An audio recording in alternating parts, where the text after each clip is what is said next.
The broadcast is now starting. All attendees are in listen-only mode. Good afternoon, everyone, and welcome to the webinar, How to Get Good Forecasts from Bad Data. My name is James Barry, and I will be the moderator today. We are very pleased to announce that Ellen Bonnell is also here to present the webinar. Ellen is the founder of Trends Savants, a consulting firm specializing in forecasting, metrics, and business intelligence. Her clients include Toyota, Dunkin' Donuts, Baskin-Robbins, Taco Bell, Mazda, Nissan, American Hospital Supply, Allstate Insurance, MCI Worldwide, and Coca-Cola bottling companies. Ellen is an expert in demand planning and market analysis with over 25 years of experience. Ellen will take over in a moment, but first I wanted to go over a few technical aspects of the webinar itself. The webinar will run approximately 45 minutes, and we will save 15 minutes at the end for a question and answer session. During the webinar, please submit your questions using the control panel on your screen at any time. I'll be monitoring these questions throughout the webinar and compile a list for the final 15 minutes. We will also take questions submitted during the question and answer itself for Ellen to respond to. While we try to address as many questions as possible, if we don't get to your questions, we'll send you a personal email after the webinar had concluded. Also, we're taping this webinar. It will be posted on our website, and we will email you a link sometime next week when it gets live. We've also added an archive of past webinars to our website. They're free and a great way to catch up on any webinars that you may have missed. And speaking of past webinars, I would like to start by running a sample poll question today. And our poll question is, have you ever attended a previous Forecast Pro webinar? So we're going to launch the poll. Please go ahead and on your screen, go ahead and click yes, you have attended a webinar in the past, or no, you have not attended a webinar in the past. We have the votes are coming in. Pretty much everyone has voted, so a few more seconds. Okay, great. We're going to close the poll and share the results, which say that 48% of you have attended a webinar in the past, and 52 of you, this is the first time. So for those of you who are new, welcome. We're glad to have you here in a webinar. With that said, I'm going to go ahead and hide the poll results and turn this over to Ellen. So here she is, Ellen Bonnell, on how to get good forecasts from bad data. Ellen? Thanks, James. I'm Ellen Bonnell, Principal Consultant for Trends Savants. I create forecasts for Fortune 1000 companies, and I consult with them on how to get better forecasts. I've been doing it for over 25 years, starting with my experience at Nielsen in statistical research, and I've been working with data ever since. I'm currently serving on the Practitioner Advisory Board of Foresight, the International Journal of Applied Forecasting. I've got my contact info here in case you have questions after the webinar, and yes, that's me. Here's the agenda. I'm going to talk a little bit about bad data. I'm going to talk about 3 big mistakes organizations make that make bad data even more complex. I'm going to go through my guiding principles for handling bad data, what that means to IT. We'll do a little action planning, and then there'll be time for questions. So this is about bad data. So I'm wondering, who is actually working with bad data? I'm going to have 2 polls. This is your first one. Tell me if you're working with bad data. James? Okay, we're going to launch our poll. Do you work with bad data? Please select one that you think applies to you. Yes, no, or it's not that simple. Go ahead and click on the screen. People are clicking fast and furious. All right. We'll give you a few more seconds to answer. And excellent. Most people have answered. We'll go ahead and close the poll and share the results. The results are that 54% of you say yes, you do work with bad data. 4% say no, and 42% of you say it's not that simple. Ellen? Yeah, you know, that's exactly my experience. We all have bad data, but it's not that simple. I've classified bad data into 2 categories. One where we're worth the big bucks, and the other with why we're frustrated. We're worth it when we're handling weather-impacted data, marketing programs that make severe changes on our data. It's rapidly changing. We're intermittent, seasonal, short frequency, extremes, variable trading days in the month. That makes us worth it. We're frustrated when the data is restated. There's too much, too little, too late. It's wrong. Doesn't match year over year. It's incomplete. It's missing. It's duplicate. It's irrelevant. And my most frustrating is when we can't use Excel with it.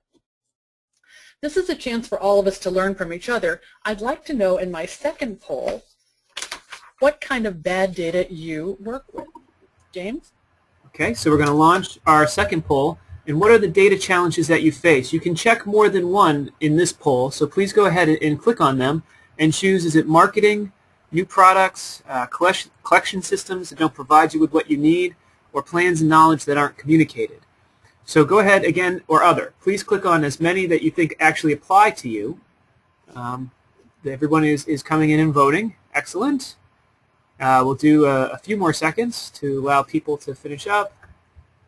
And good, pretty much everyone's in. We'll close the poll and we'll share the results. The results show a pretty even distribution, which is good. About 46% of you say it's marketing, 49% of you say new products, 47% say collection systems that don't provide what you need, 62%, which is the largest, is plans and knowledge that aren't communicated, and 30% that are others. All right, take it away, Ellen. All right, well, that is how it goes in my business as well. Understanding what's happened in the organization is very challenging, and all of them make bad data. For me, if I need special attention, if the data reduce predictability, or I need IT support, that's bad data. Now, coupled with that are 3 organizational mistakes. Now, don't worry if you find your organization on this list. All 3 are fixable. As part of this bad data webinar, you'll find out how, but here's the 3 big mistakes that make it even worse. Number 1 is that organizations have spent a lot of money building large business intelligence systems. They've got every piece of data down to an SKU location, which they use to roll up for their reporting. Fabulous. They also expect to forecast at each of those levels. I get a poor forecast at the bottom. Oh, I got 1,000 plus or minus 20%. Well, I got to tell you, when I roll up that poor forecast, it does not become a better forecast. It becomes a worse forecast. Mistake number 2 is that people want the same inputs for their reports to be the inputs to the forecast. And the last thing is that organizations want to incorporate irrelevant data. For example, one of my first customers was Coca-Cola Bottling Company of Los Angeles. They wanted me to build a model that included weather, demographics, traffic, pricing. We probably had 25 factors to build into this model. And it turns out there were only 2 pieces of important information: the price of Coke and the price of Pepsi. So these mistakes and the bad data that I worked with led me to come up with 7 guiding principles for working with bad data. I'm going to talk about 4 of them today, and here's number 1. Principle number 1, accept that data do not have to be perfect or accurate. The data only need to predict the future. So here's an example. You'll see this is a chart of weekly data. You'll see the weeks, almost 3 years. I've got some activity in units. I've got some seasonality on this chart, it looks like. Downward trend, bummer. And I ask you, will this data predict the future? You're automatically telling me no, because there's problems. First of all, there's that gap. There's some missing data. Second of all, there's a spike. And lastly, we have a couple of deep dives that may be repeated in the future. Now, I've heard organizations give me lots of ways to fix problems like this. The most frequent solution being, let's buy new software. but I think sometimes the investment can be easy just by fixing the data. Let's start with missing data. There it is. Whenever I have missing data, all I really need to do is fill it in. Missing data causes some mathematical problems. Seasonality doesn't work, the models don't work, but as long as I can put something in there, I'm in good shape. Remember, it doesn't have to be accurate, it just has to predict the future. And I'm going to choose a technique usually averaging the data point before and the data point afterwards and plug it in. You could also plug in last year's number, a similar SKU number, all work and all produce a better forecast. So far so good. Let's go on to the spikes. There's two kinds of spikes. One that looks like it's happened once and will never happen again. And these spikes that look like they might occur again and might even occur in the future. So I've taken those different spikes. I call them events when it's unusual activity. The first is that one-time spike. Examples would be if you're a manufacturing company and you forecast shipments, perhaps the rail delays that came from Katrina would be a spike. Port strikes, if you're in retail. Highway, sidewalk, road construction would be a one-time event. Severe weather, one time. Special marketing activity, one time. So what I do with a one-time event like that spike, is just get rid of it. And once I've gotten rid of it, I take it out of the data. Now it's missing, and all I have to do is treat it as missing data and interpolate, take an average before and after. A recurring spike, one that happens in the past and may happen again in the future.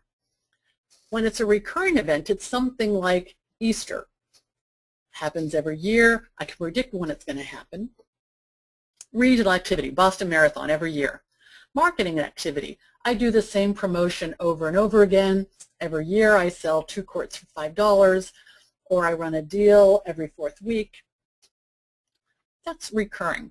When I know where the events will be in the future, I can add that to my schedule. Let me show you how this might work using Forecast Pro. I'm just swapping to Forecast Pro now, and you'll see I've got some data on my screen with Forecast Pro. It's bad data. James, you'll recognize this as some mouthwash data. This is all the data you'll see today is live. This is some live data from Forecast Pro. And you'll see over time that there are a number of spikes.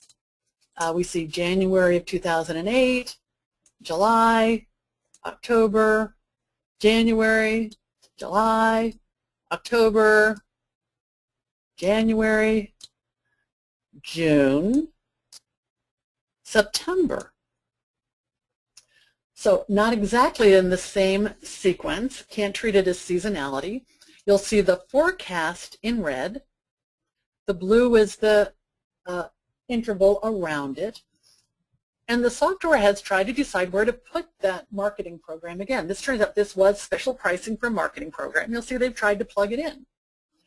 If I were to take whatever model this was and pretend I could apply it to the past, let me do that. Let me just overlay that. I'm going to apply the fitted value. So if I had taken the same model and put it in the past, you'll see I would have had a mess, would not have worked well. When I overlay an event schedule, I'm going to do that now. I've got the same mouthwash. I've highlighted the events. They're dotted. I put where they've occurred in the past, where they will occur in the future, and I get an incredibly good forecast. Another example, here it is, more spikes, little confusion, overlay the schedule, good to go. One of the things that's great about using an event schedule is I can actually include an event that may not happen again. So here's some data from one of my customers. This is in the central region, and you'll see the green historical data. Oops, right before 2009. system tried to forecast that little oops again, if I say this is an event, which it was, I can say it'll never happen again, and the software will handle that event well. So that's how I would handle an event that might occur again. I'm just going to swap back to my slideshow. So for a recurring event, the best way to handle it is to build it into the model. And I can go back for a one-time event and build that into the model as well. The last kind of event I call a sustained event. For some reason the event occurred and it altered everything that would happen in the future. These are classically strategic. Somebody did a reorganization or an acquisition. 9/11 changed the airline industry forever. A product awareness campaign might change activity. Competitive position, a pricing change. These are all sustained events. When I want to handle a sustained event, I have one of two options. The first is to select a statistical model that will put more emphasis on the most recent periods. We call a model like that exponential smoothing. It's fairly straightforward, and it's in forecast software packages, so that's easy. I could also restart the series, just take off the old data. And if I do that, if I restart the series, I typically save the seasonality from the past and apply that into the future so that I don't lose any of that valuable information. So that was principle number one. Change the data to make it a better predictor. Here's principle number two. Use the right amount of data. Here's that same data set. Same problems, and we see that seasonal nature of the data. How many weeks would it be that I would need to actually capture the seasonal nature? I ask you, is this the right amount of data? I have 4 examples to show you. The first example is for some data that are fairly flat. It's a lighting products distributor, and they sell to electrical supply houses. Almost all their products are flat, and when you have flat data, if you use a time series model, you're going to get flat data. Doesn't matter how many periods you put in. Doesn't matter how far back in history you go.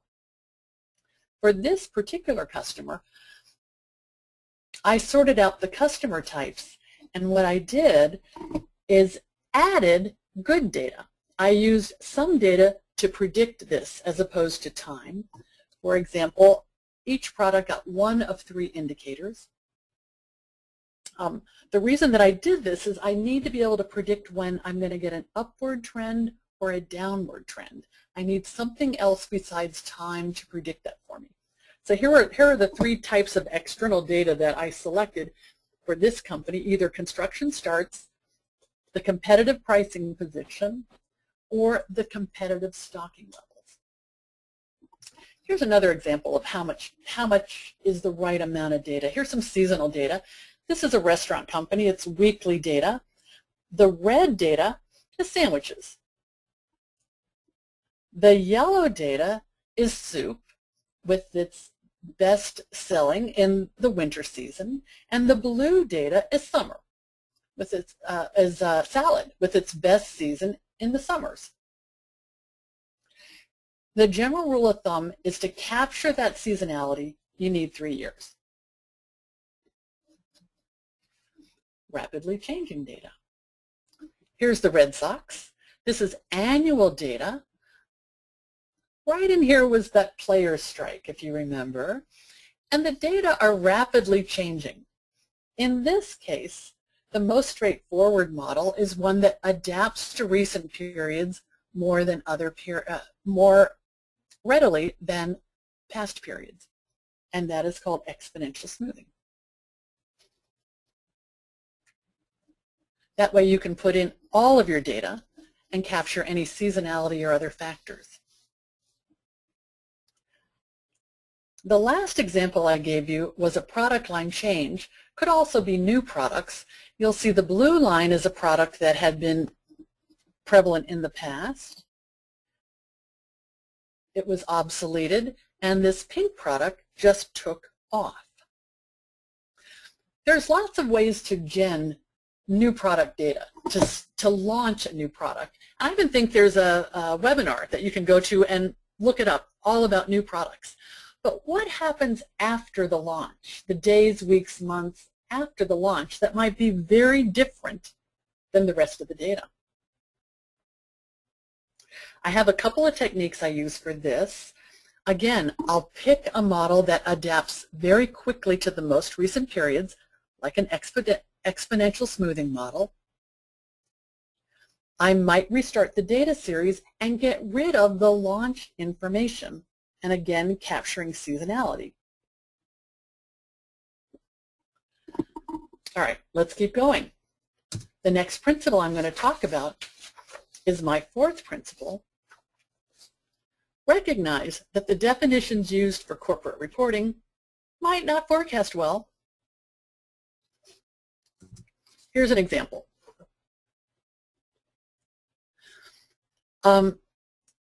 This is a cola bottler or manufacturer, and you'll see that they currently forecast at the lowest level of detail, and they forecast every single SKU.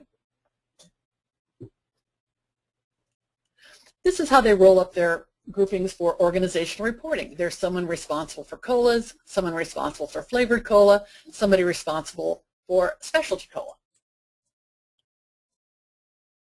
As it turns out, if I group the products differently, if I did a diet cola by itself, took all of those specialty colas that tended to be promoted the same and put them together, that made for a very stable forecast as well. So after forecast groupings, I'm going to forecast diet cola, promoted cola. I'll also forecast these lower levels, but they need to add up to promoted cola. That's anchoring. And one of the things I always do is I look for the right groupings where I can find anchors that will create the most accurate forecast. There's lots of grouping opportunities. Customers, you can group by geography, sales channels, volumes. This is one that my customers don't think of, is to say that either their frequency of ordering or how much they order might put them in a different category and forecast differently. Sales penetration is a classic. Customers that are promoted the same way should be grouped together. Products are obviously the ones promoted together need to be forecast together.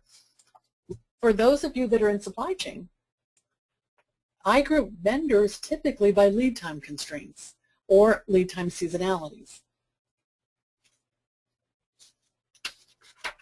Another aspect of grouping is about time. And I recommend that you always try to find the natural periodicity in the data.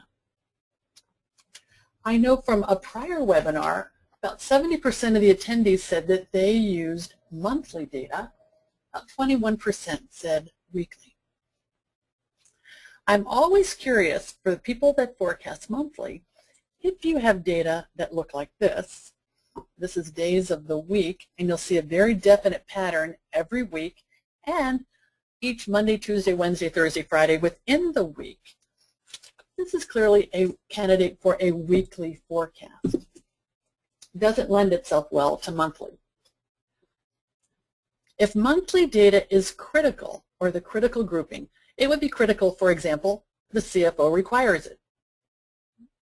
I handle it in two ways. One is I adjust for the number of trading days or business days in that month. And I put a little example of this on Forecast Pro.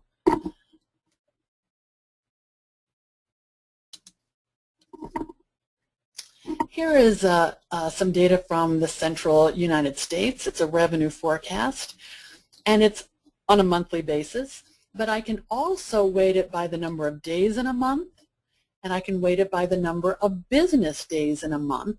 And you can see in this case that weighting it by days in the month gave me the best forecast. Another way that I would do a forecast using data like this, if I was required to give a monthly forecast, is I could easily forecast this by day. I could anchor it by week, make sure each day added up to the week, and then I could add the specific days of the month for the next coming months. I typically don't have a long forecast horizon when I do a daily forecast like that, but I could, out of this data, I could easily get 3 to 6 months of good data by forecasting at the daily level and adding to months. Another aspect of time is when I have data that's very seasonal like this, and I need to match it year over year, so that the second week of January this year equals the second week of January last year. And as you know, with weekly and daily data, it is almost impossible to match it up year to year. My recommendation for this is to use a specialized forecast calendar. I used to show my calendar here, and people would glaze over. But it's kind of cool. I got to tell you, you can work magic with this. I'm happy to send it to anybody who wants it. But what I do is I say there are actually 53 weeks in every year. Because some years are going to have 53 whether we like it or not. We just say, hey, you know what, there's 53 in every year. One of them has missing data. I usually plug it in about October. There's a week that has no data. And we all know how to handle missing data. We just interpolate it and put it in there. That gives me alignment year over year. It's particularly important on a daily calendar. If I'm forecasting daily, I want to match to last year. I put 366 days in every year. And for some years, one of the years will have a missing day. Okay, that brings me to my next principle. Identify which data are useful. Always value real evidence over tribe knowledge. I do this by quantifying relationships. I typically encourage at the start of any project all of the theories that come out about what might influence sales activity or demand activity or stocking activity. And I will quickly determine what the correlation here is. So here I have square feet. Here I have monthly revenue. This is retail performance. And you'll see there's a definite relationship. As one goes up, the other goes up. And it's almost two relationships. Yeah, see it, see it, see it. And then all of a sudden, if you build it, they will come. It has a very strong correlation. This is real data from one of my customers. And so I would use square feet to predict revenue. It's very possible there are other things that influence this. Number of employees, quality of service, management technique, promotions, coupons, advertising, and I would build in the ones that are relevant by quickly running some correlations first. If they're not correlated, one isn't going to predict the other. The typical things I usually put into correlation are the marketing programs, couponing, dealing, promotions, and I try to handle it in a way that will be the most important to me. For example, I learned with one soap company that it wasn't the amount of a deal, it's whether or not a deal occurred. Didn't matter if it was 4 bars for the price of 3, buy one, get one free, only that a deal occurred. And I can't talk about relevant data without talking about the weather. This is always high on everybody's list. And here are my couple of comments about weather data. Weather can be both temperature and precipitation. In a retail world, both have to be measured. The collection techniques are tough. I've tried everything from having people key in on a cash register temperature and precipitation at various points throughout a day over long periods of time. I've collected it from the Weather Service. I've collected it from the FAA that collects it at reports. It's almost impossible to match exact weather to retail activity. I do, however, like to calculate the sensitivity to weather, and I use it to explain, and I will mark events with extreme weather, and that's where it works well. For example, I used it well for a study for Campbell's soup. It doesn't work when there's small trading areas and that variable collection just is challenging, but it's explanatory.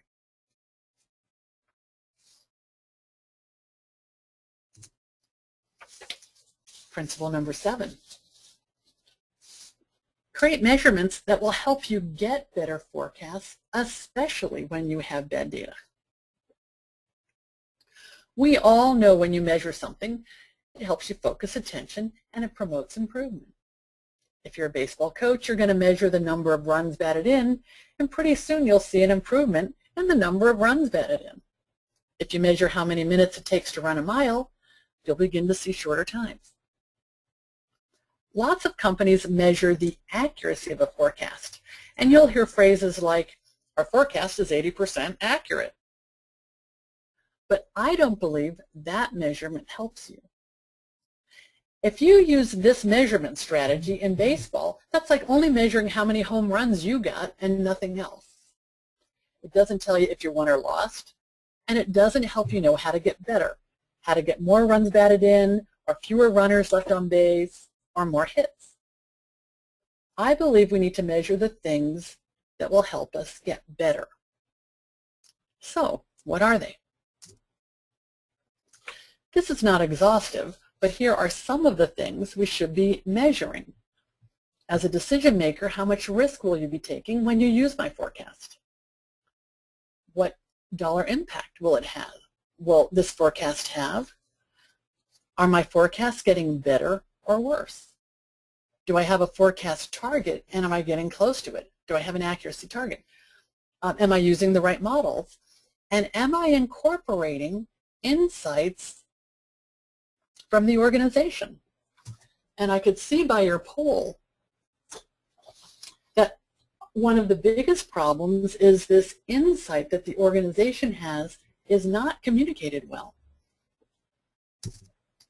So here's an example. Here's a product.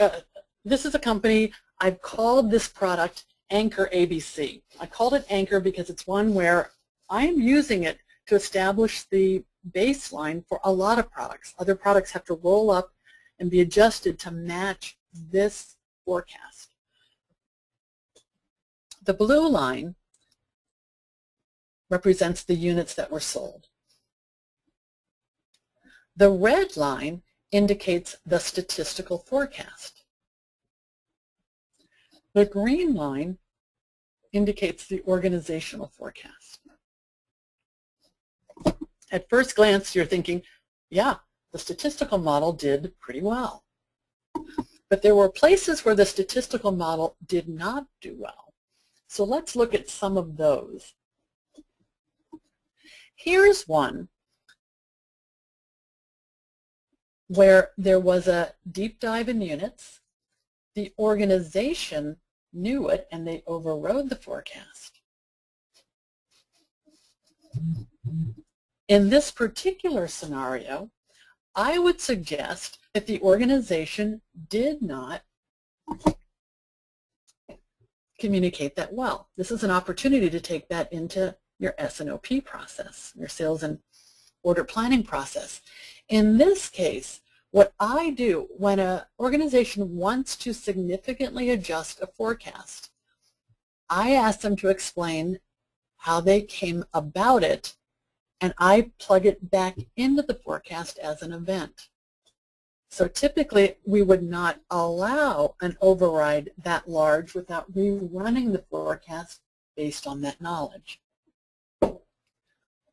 Here's another spot where the organization overrode and shouldn't have.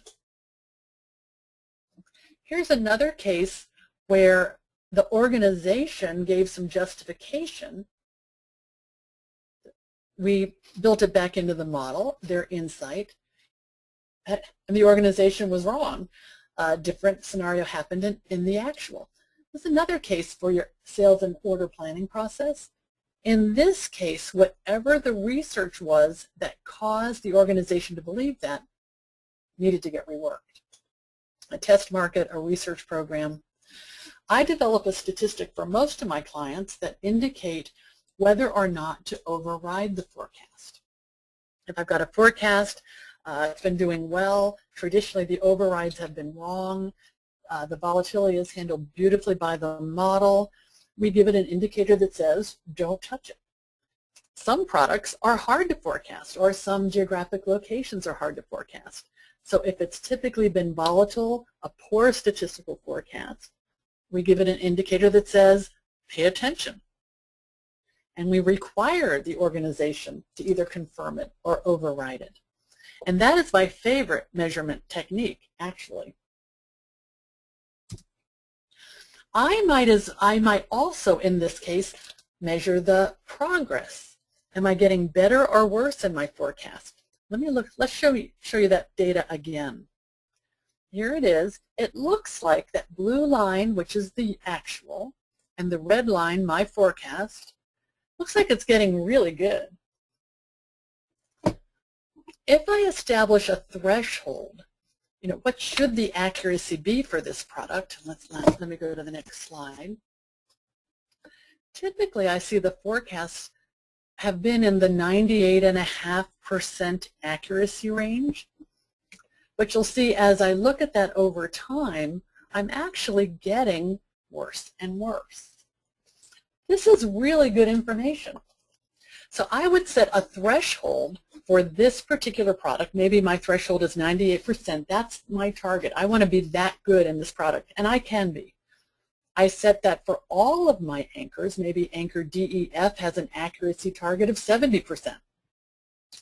And then I develop a statistic that tells the organization how many forecasts are within their target.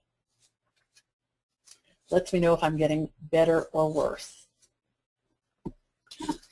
All of these principles have some real implications for IT.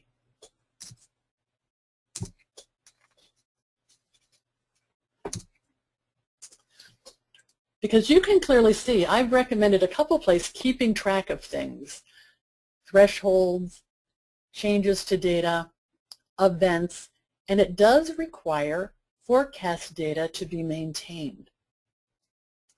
Here's some weekly data.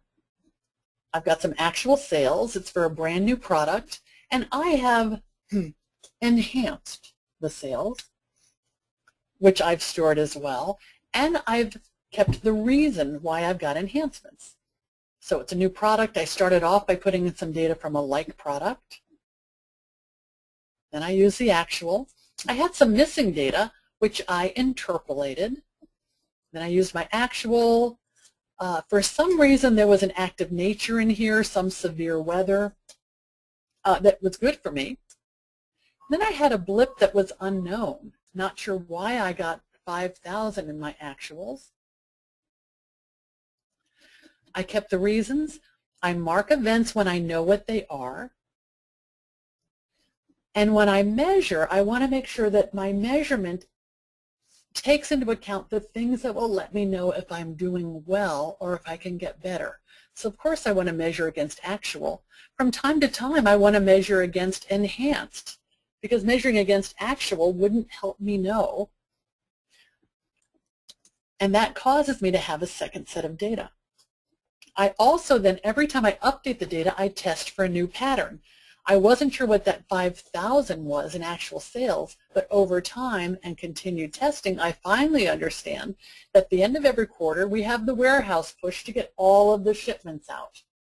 And I now have a new event called warehouse push. And I can code that as an event and put it in my event schedule. And I store these measurement rules to make sure I get an accurate measurement. All right, so we've talked today about bad data, big mistakes, guiding principles, IT implications. I've included a list of all 7 guidelines, which will be in the packet when you download it from the web. And I would like to just spend 1 minute action planning with you. I want you to pick up your pen, get to a clean sheet of paper, and I want you to write down one thing you would like to try that I've mentioned in your next forecast cycle. Okay, do that now. And now I need you to write down what you need to make it happen. For example, I need my boss to allocate some time. I need to explore in my forecast software if it can handle events.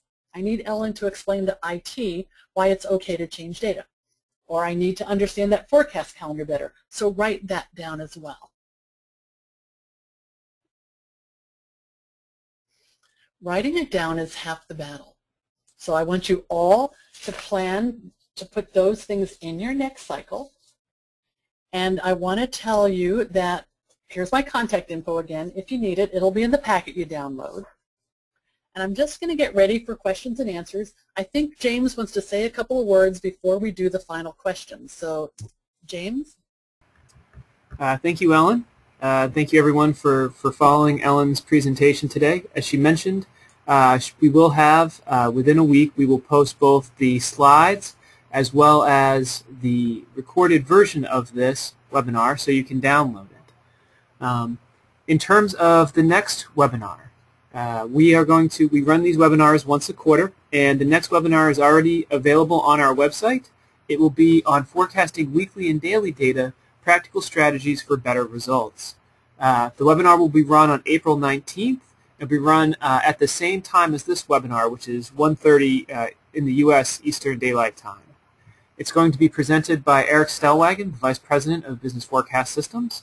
And he will use real-world examples with weekly and daily buckets. And as I said, please visit our website, forecastpro.com. It is up currently, and you can sign up immediately after this webinar. Ellen, the next slide, please.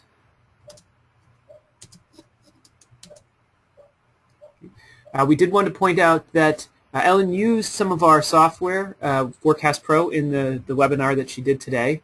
And a few of you have had some Forecast Pro specific questions, which is excellent. If you wanted to see Forecast Pro in more depth, we do offer live training that can be customized for your business. So if you have Forecast Pro and you want more in-depth training for the software, you can contact us directly. We offer both on-site and remote via WebEx, similar to this class, where it's live with a presentation. And you can find more information about that on our website. And finally, the final slide here before the questions and answers. Again, we used Forecast Pro. We also offer free live demonstrations of the software. If you don't have the software and be interested in learning about it and just maybe want to see your data in it, we do offer free live WebEx demonstrations for your team to sort of see the capabilities of Forecast Pro. That's also available on our website, or you can call us directly at 617-484-5050. So that's it for the housekeeping. I'm going to turn it back over to Ellen for the questions and answers. I will read off the questions for Ellen, and she will answer them one at a time. So please send along your questions if you have any. And we will start with some of the questions that came in during the presentation itself. And the first question we have for Ellen is, what is a good accuracy target for SKU level forecasts? Oh, James, that's a great question. And one that I'm familiar with, because that's why most companies hire Trends Savants. How good a forecast could we get? This is kind of an art to set the initial threshold. Lots of companies think they're doing great if they're at 70%. For me, that feels like there's a lot of room for improvement. But what I typically do is say, if I fix the bad data problems and incorporate the knowledge appropriately into the models, that should give me the baseline. It can be anywhere from 70 to 99%. And each SKU, geographic or location forecast might have a different threshold. And I think that's what's important to remember. Some are going to be easier than others. But 70 just sounds low to me. So that's my answer. Okay, great. A second Do you question. have another one, James? Yes, we have another one. Our second question here is, have you ever tried using statistical tests to determine appropriate groupings for forecasts? Yeah, this is a great question. I only use empirical evidence to do the groupings. I always assume that they're wrong when I come in, because they're really based on things other than their forecastability, as it were. I actually use Forecast Pro in my research. I like it for lots of reasons, but one of them is I can come through and I can say for any particular line item, I have actual data, for example, up to here. I can say, let's pretend I have to forecast this line item. I can hold out these last 3 periods, or 6 periods, or 12 periods. And what I do is I'll test every possible grouping and see which one gives the best forecast. And it's pretty straightforward. Either it gives a better forecast or it doesn't, based on that holdout period. Groupings are almost always different than what you expect.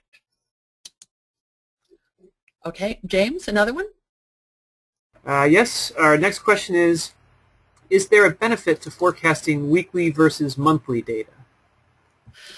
The same thing I just showed you about groupings, I actually try both. I make sure that I understand that a weekly forecast will actually give better results than a monthly. If I see the natural periodicity is weekly, and most consumer-oriented forecasts are weekly. It's human, to have a Monday through Sunday cycle. But I will test it the same way I do every grouping. Are there more? There are. They're coming in very quickly. Okay, number 4 would be, are there any special considerations for end-of-life items or for discontinued items?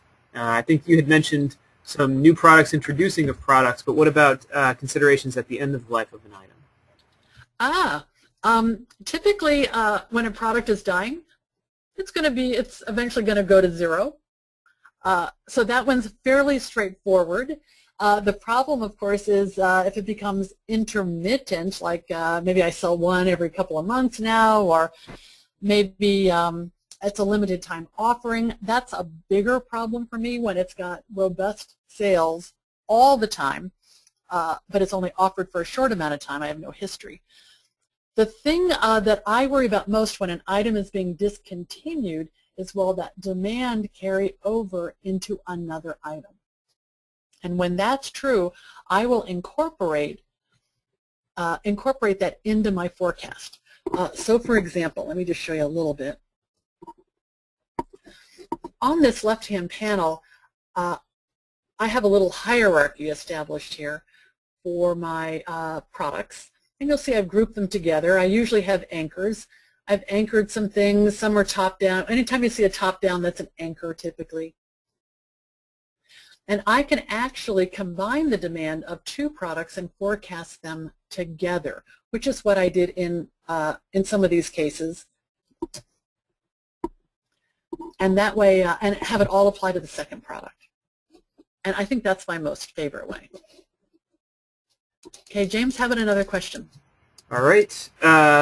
Next question is, could you explain how to reset data where there is a new trend, but you want to maintain the seasonality of the existing product? Yes, a couple of ways to do this also. One of the ways is, I'm just going to move this screen on Forecast Pro. Let's see if I picked a seasonal product here.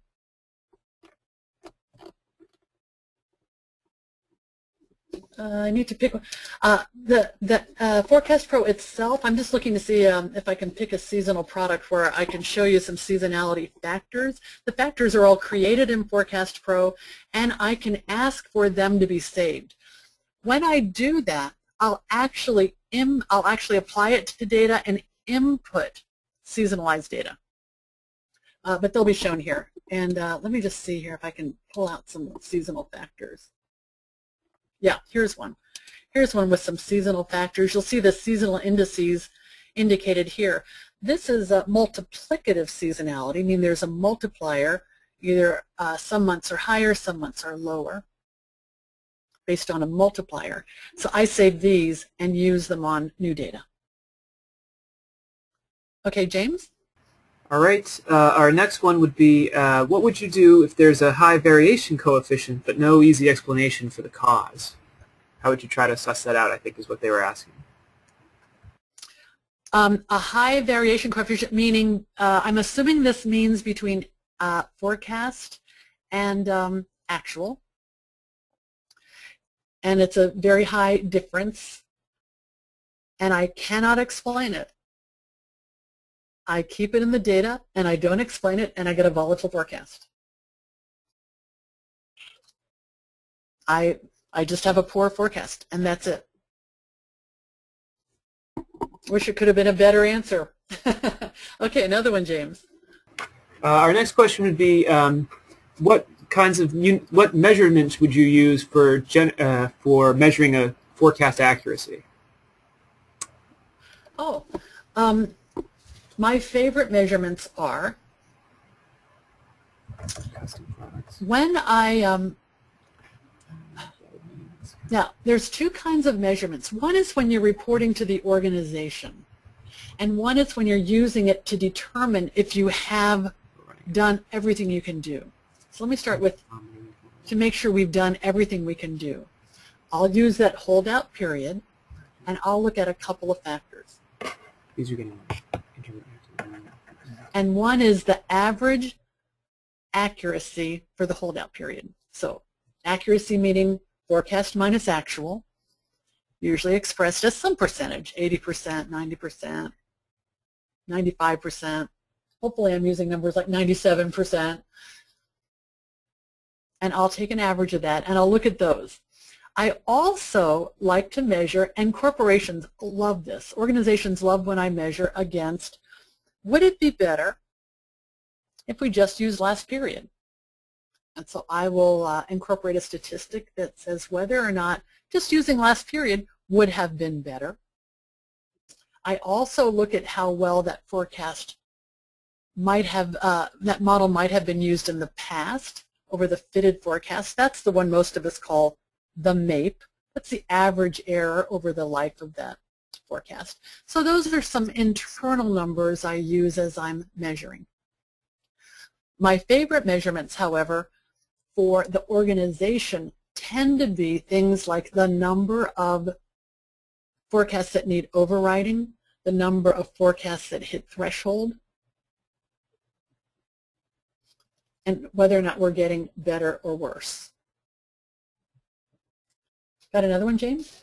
I think that's about it. There's a few other questions that are very specific to the users, and so those of you who asked very specific questions and didn't have Ellen answer them, I think we will send you to please look for an email shortly.